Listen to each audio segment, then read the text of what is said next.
Aksi emak-emak yang begitu riang gembira mendapat perhatian warganet. Pasalnya, emak-emak tersebut melakukan terjun bebas di sebuah kali yang tak jauh dari perkotaan.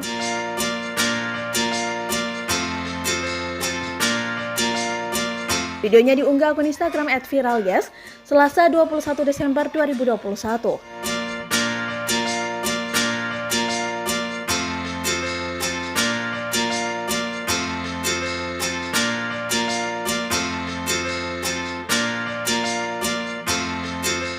Terlihat dalam video tersebut 6 orang emak-emak terlihat basah kuyup.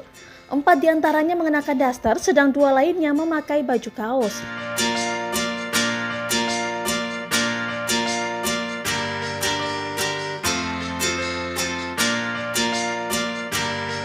Mereka berdiri di pinggir jembatan yang dilewati oleh banyak kendaraan.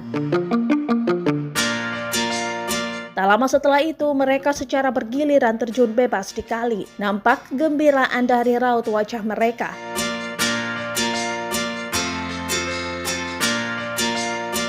Tak disebutkan di mana dan kapan peristiwa itu terjadi.